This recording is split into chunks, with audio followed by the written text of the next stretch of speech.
Hello, everyone. Thank you for joining us today. Uh, I hope you're all are safe and doing well. So we're just waiting for a few more people to join. We'll just wait for maybe another 2 minutes and we can get started. Thank you.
Hello, everyone. Thank you so much for taking time to join once again. And we appreciate everyone who joined today. And we finished a live session yesterday with our audiences in India, and we're doing repeat of the same event again today. So we can get started. So my name is Enoch, and I'm the CEO and co-founder at This Marketers. We're a account-based marketing and non-marketing agency. We work very or exclusively with technology organizations and helping them with end-to-end of account-based marketing as well as inbound marketing. And joining me on today's discussion is Sampath Mallidi. He's a good friend as well as the CEO and founder at InTandemly. So Sampath has started, InTandemly in 2017. He bootstrapped and founded in 2017. He's been profitable since over a year now, and almost 200 or more organizations from over 10 countries use InTandemly for their account-based marketing sales and are able to generate sales in 5 figures. Sampath is also an MBA from the Indiana University of Pennsylvania. And he has he's obsessed with entrepreneurship and obviously sales and salsa as well.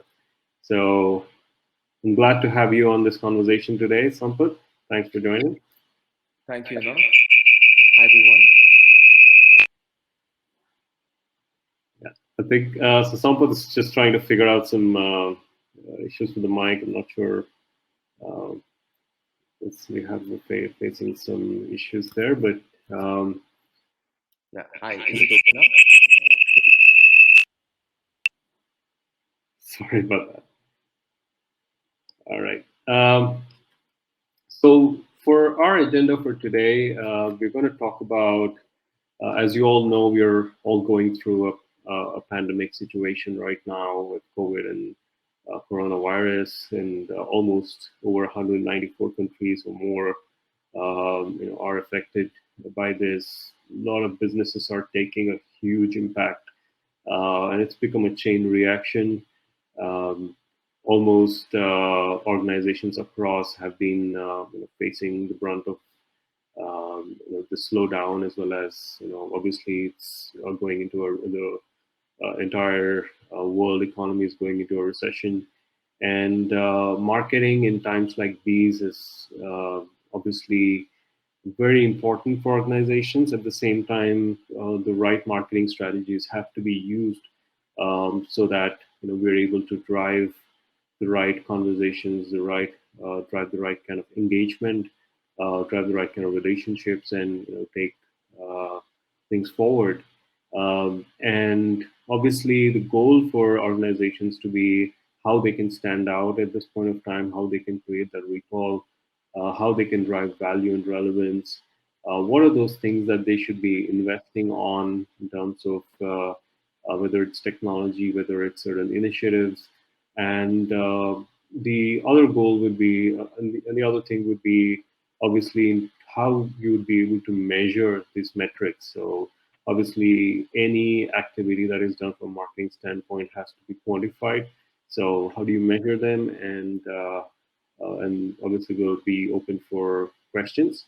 And during this conversation, you would be able to a- ask us any questions that you have. You would see a pane on the right hand side with a tab called questions, and you should be able to send us questions at any point during the conversation, and we'll be happy to answer them. And we don't really have to wait till the end of the discussion. So we'd like to make it as interactive as possible so that we're able to answer questions and during the conversation itself. So moving on to the first part, where obviously we're talking about the impact. According to the World Economic Forum, organizations are going to face or have almost $2 trillion in losses, which is basically the world economy is going to face a loss of over $2 trillion. Almost 30 million jobs across the world are going to get affected. Over 30% of the workforce in the U.S. Is going to get affected. Like I said, 194 countries are already impacted by the COVID-19 uh, impact, and they're almost, and based on today's update, almost over a half a million people have been infected, and that number continues to rise. So the only thing we can hope at this point of time is, how or what can we do to make sure the situation gets better soon. And having said that, obviously, there is a huge business impact, which means, like I said, it's a chain reaction, and organizations are getting affected. And it has a huge impact on cash flow. It has a huge impact on new business. In our own organization, we are seeing that the entire strategy had to change overnight, and we've heard some of our own clients come to us, especially those that are dealing with industries that have been impacted immediately, like travel or hospitality, have faced the immediate impact or the outcome of the situation where hospitality and cinemas and travel industry had to shut down, and it automatically kind of trickled down to all the other businesses and vendors that are dependent on it. So maybe Sampath can add a few thoughts here and share what he's been hearing and how it has impacted some of the clients that they're working with. Yeah, sure. I mean, before that, I just want to make sure that my audio is okay. Yeah, it's You know, perfect. Thanks, Sampath. Yeah. oh, yeah, that's really good. I think it was maybe something to do with my headset or the laptop. Hey everyone, nice to have all of you join in for this. Yeah, I think, just getting to the impact, I think the impact is spot on, like the way Enoch presented in the presentation. It's almost at a staggering $2 trillion at this point of time. And one of the major reasons why the impact is so huge is also because of the lockdowns and the social distancing that has been imposed kind of globally almost everywhere. So it's a supply chain effect which is impacting multiple industries. Like, for example, if aviation as a sector is impacted, there are many other verticals which are dependent on that particular industry, and it's taking the chain effect.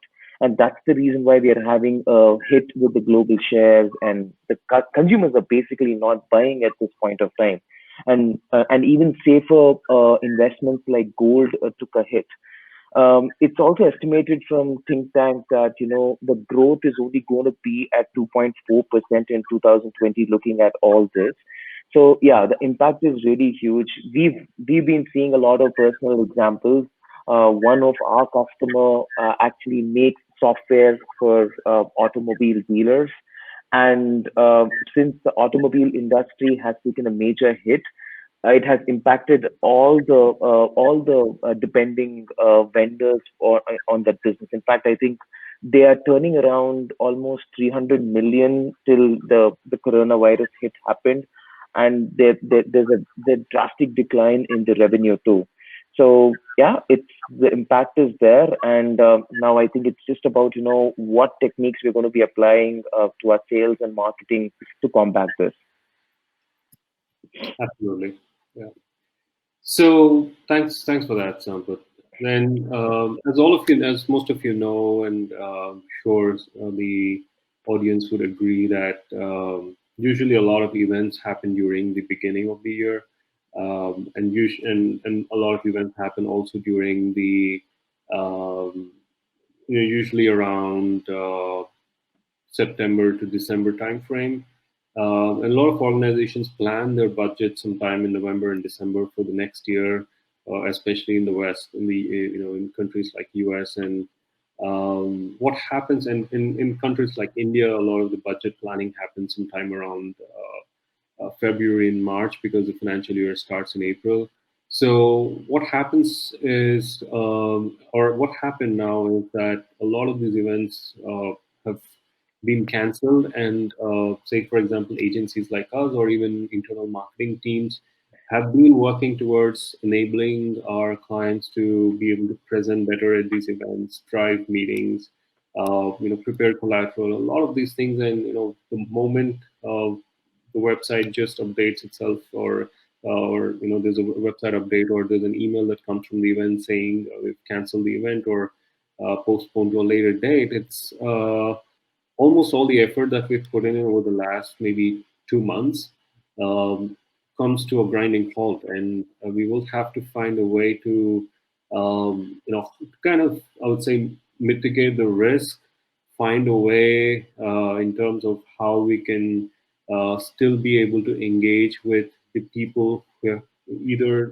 people who wanted to meet us at that event, or how we can basically engage with them for a further conversation. Similarly, a lot of the lead generation campaigns, basically anything that where the goal has been conversion, whether these are paid like an SEM campaign, or these could be programmatic ads, or lead gen campaigns, or any of those campaigns will be affected, because the decision makers are now focusing on how they can avert the situation, how they'll be able to keep their business running, have a longer runway for their the cash at hand and things like that, and take care of their employees. And obviously, it means that there be no sales qualified leads, which means the sales would then not will obviously have a dry pipeline, and for nothing, and basically nothing for them to work on or close. So almost the entire plans kind of get shattered, and it calls for desperate measures. We will have to kind of completely change the strategy, and I'm sure you'll agree with me on that, Sampath, that most of the work that we do to kind of get these things going, the moment they stop, we will have to completely reassess our strategy and see what best we can do. Yeah, I mean, I think you're spot on over there, Enoch. I think the impact definitely on the marketing side of things is huge. Events are definitely cancelled, and in fact, I mean, I can draw some personal examples with our company. I was just checking, what are the stats with all the sales qualified leads in our pipeline, and in fact, we had responses from our prospects in UK saying that, hey, forget business at this point of time. We just want to be alive.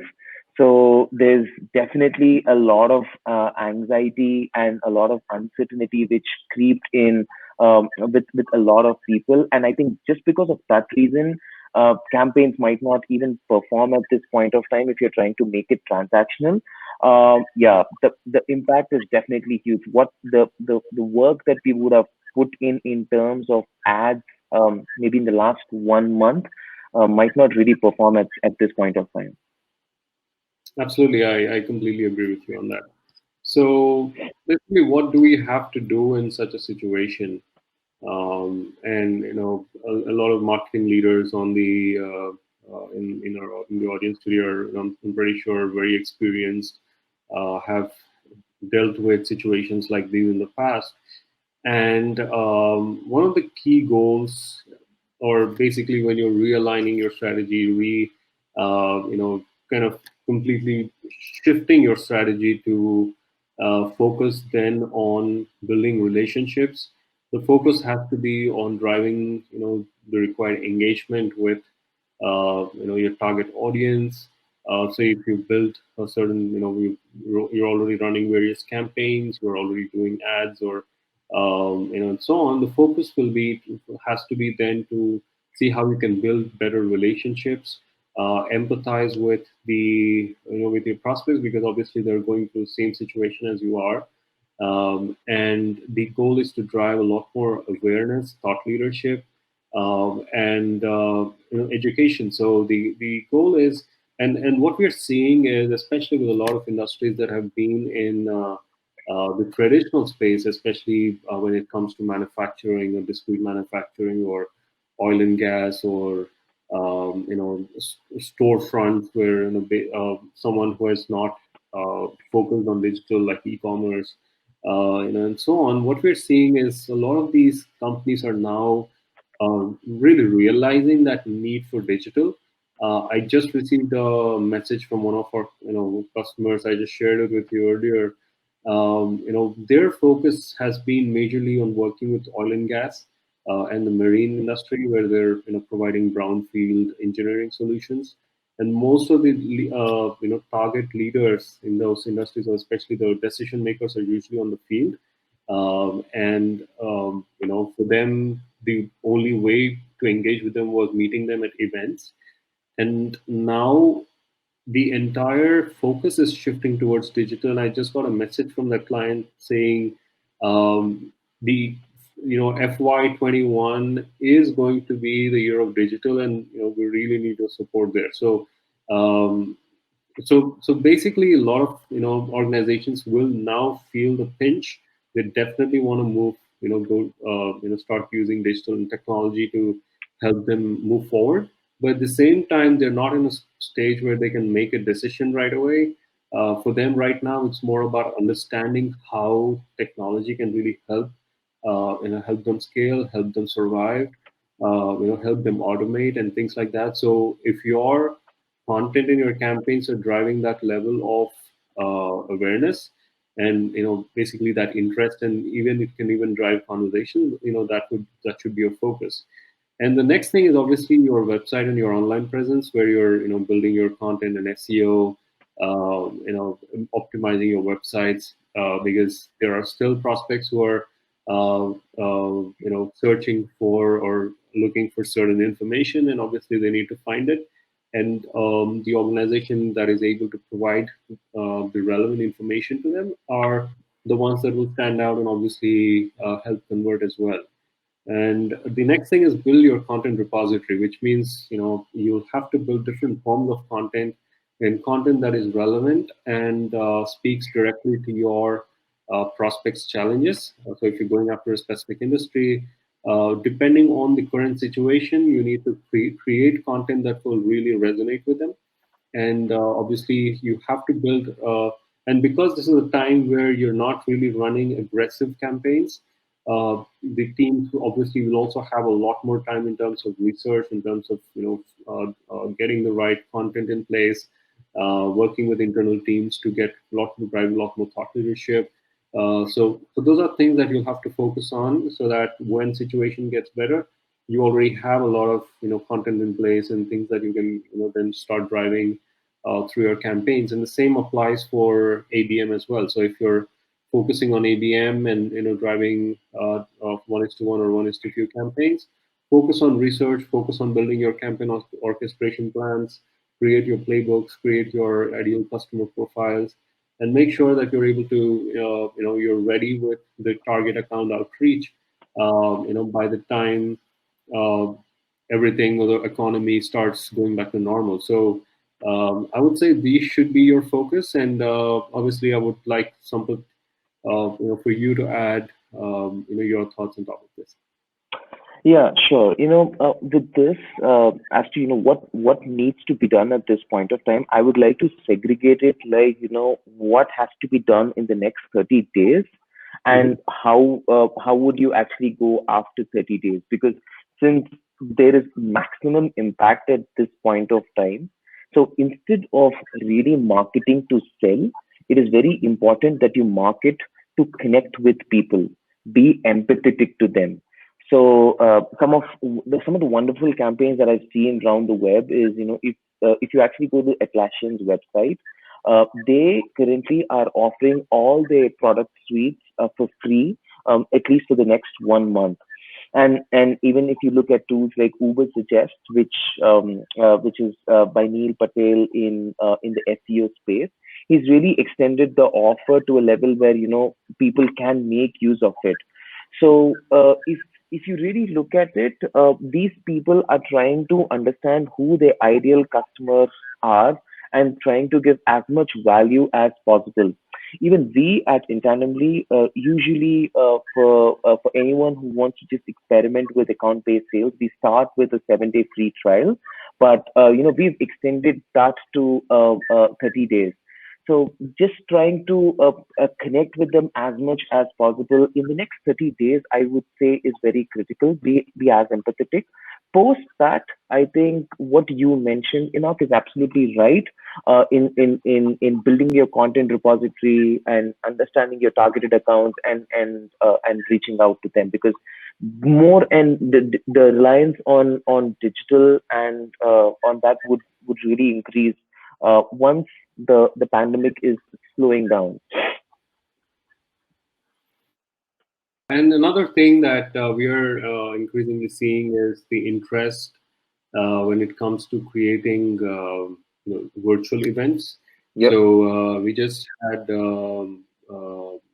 prospect come to us last week, and there are 6.6 over a $6 billion industrial automation company, and the first problem they had was they never ever worked with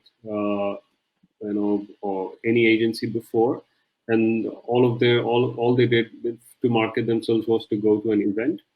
Yep. And turns out the events just got cancelled, and they really wanted to do a virtual event. So they wanted do some virtual roundtable conferences and virtual events It's a to very drive smart their idea. Yeah. yeah. So yeah, so obviously everything is evolving, which means that people most likely will no longer just want to go to an actual physical event and spend lots of money. Uh, Most likely they would organize their own virtual event, or a few organizations come together, organize an event, and bring in some sponsors and things like that. So a lot of that would change as well, and most likely would drive the same level of engagement. So what we're looking at, obviously is value and relevance in the campaigns that we do.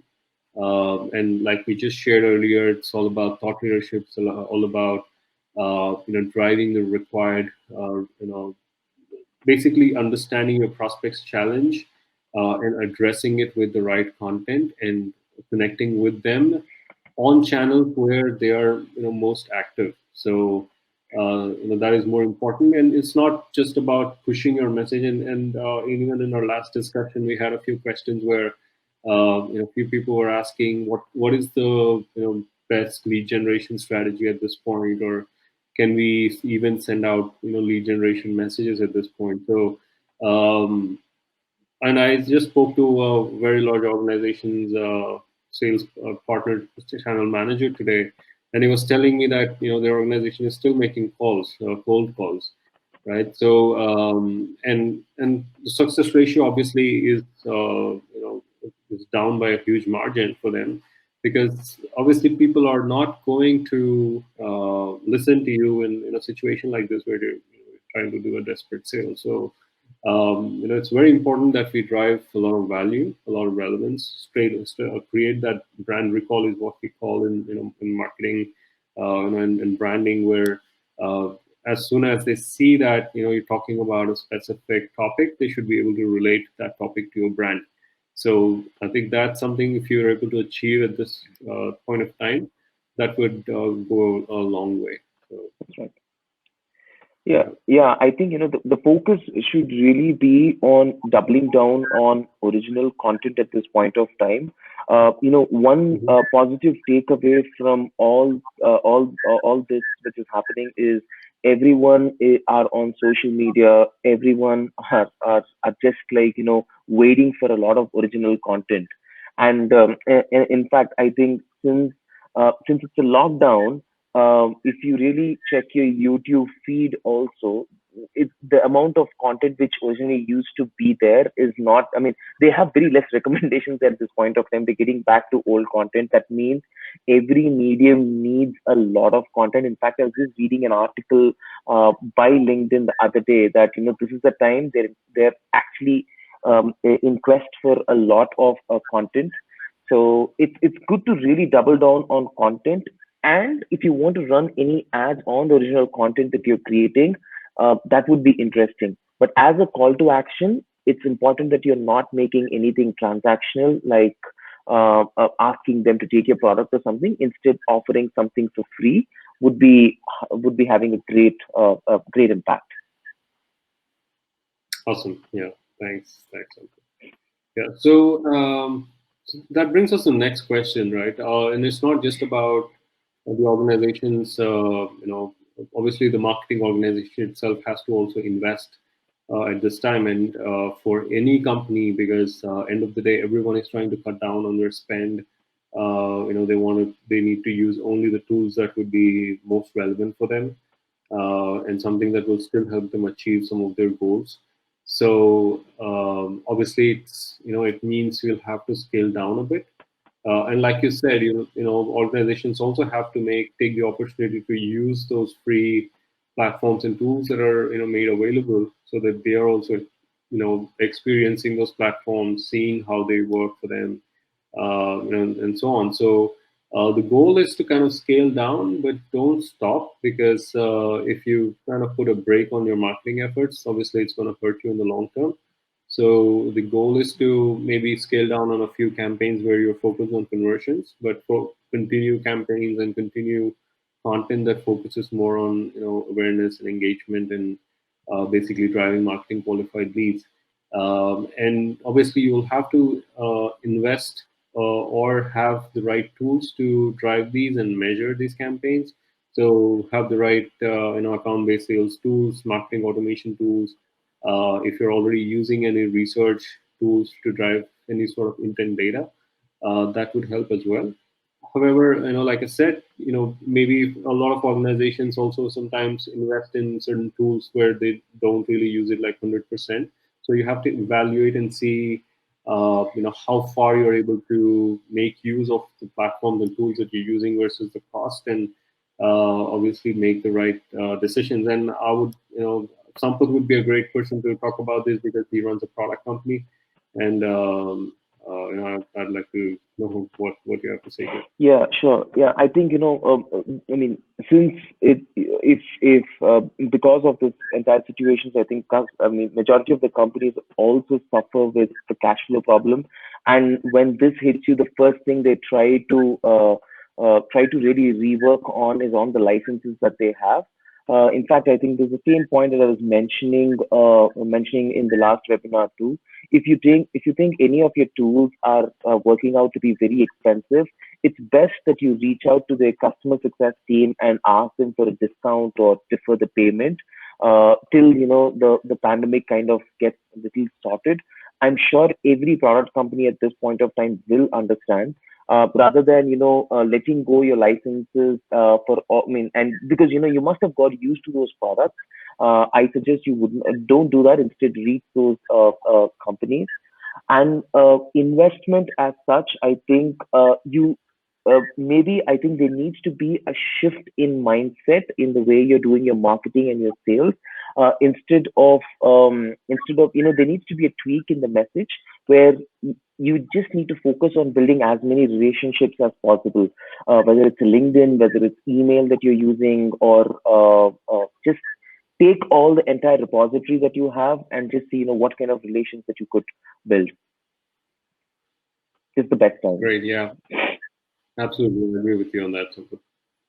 So, so you're saying it's better to also reach out to these product companies and see if we can get some additional discounts. Yeah, I mean that's the way. In fact, Sales Navigator within our organization, we have 7 to 8 licenses that we use. LinkedIn itself reached out to us. Usually, their corporate plan starts with a minimum of 10 licenses, and they were saying that they could offer us discount because we are already at 7. So when LinkedIn itself is trying to offer you discounts, I'm sure other tools would be very considerate at this point of time. The only problem is you must have got used to them, and again, unlearning and relearning would be again huge process. Absolutely, yeah, right. So that brings us to almost towards the end where we are talking about how do you measure, because end of the day you still have to report into the organization, talk about what has been your performance during this period. And for a lot of the organizations that we are working with, our focus has now kind of our focus, by the way, usually is almost all of the time marketing qualified and sales qualified leads, whether we're doing inbound marketing or account-based marketing campaigns.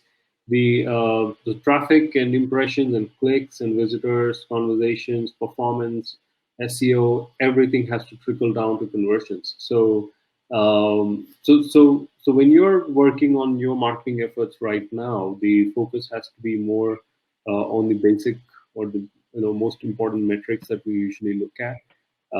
Whether especially when it comes to content, how is your content performing? How much traffic is it driving? Are there people searching and reading your content?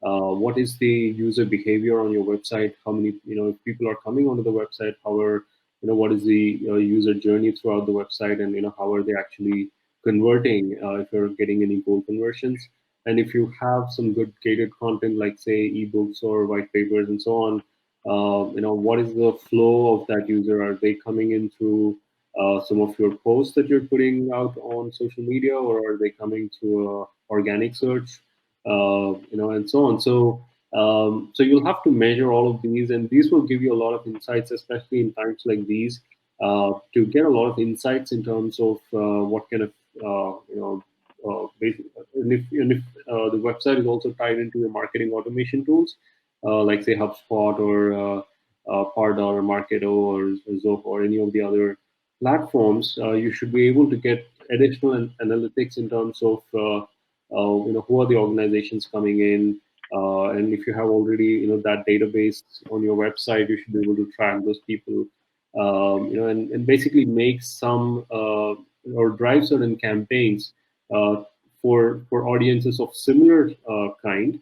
And I'm pretty sure that if take about 5 or 6 people on average out of 10 from an industry, and if you see there's a higher average of that particular industry looking for certain solutions, then it's a clear indication that there is an opportunity within that segment. So you can then create content, drive your campaigns, for that segment, and maybe you can add a few, your thoughts here or something. Yeah, sure. I think, all the metrics that you mentioned over there are quite valuable. But, just to simplify it, I would say that currently, if you're in the B2B space, because, I've got very less experience with the B2C companies, the single most metric would be what are your key accounts and how many are you able to converse or engage them with? Because I think that's the best thing to do at this point of time. Understand your accounts or all your key accounts and see if you're able to have a conversation with them. See if you're able to offer anything in value to them. Of course, I mean if you're creating a lot of original content, having a view on the visits and user sessions should be good. And maybe one last metric I would also add into this would be the rate at which you're losing customers, because of this crunch, it's very essential that you hang on to your current customers too, and just see to that you're not losing them.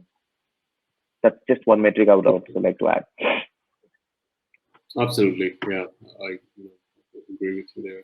So I think we are, almost at the end of our webinar. So again, if we can sum up some of our thoughts here, the goal at this point of time and during these kind of situations is to kind of keep it, keep it low in terms of not being too aggressive on your campaigns, make it more engaging, be more creative during this time.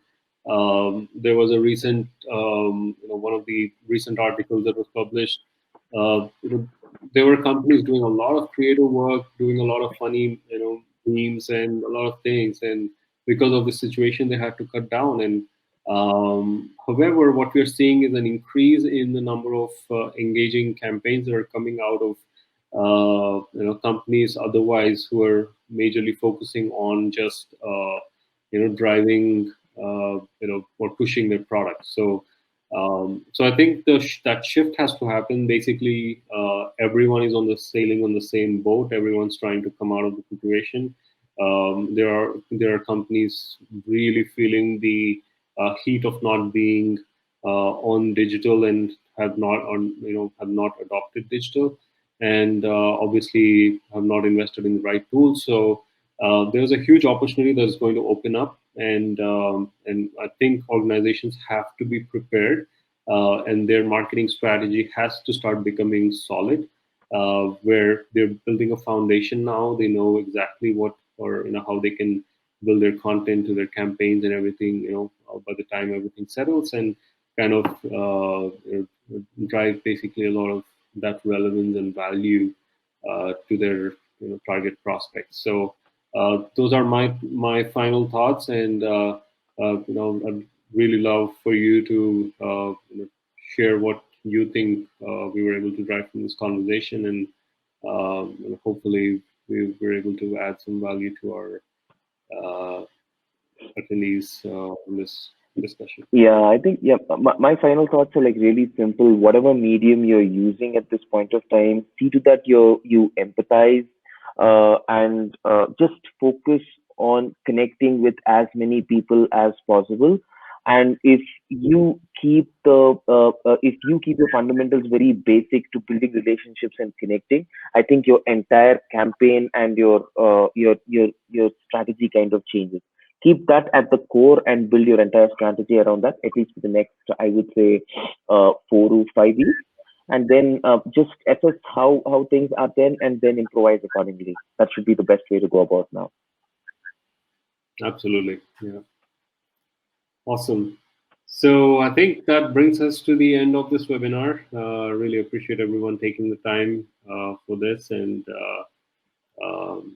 being on this webinar, on this live discussion that we had. And this is the first time we're doing a live discussion.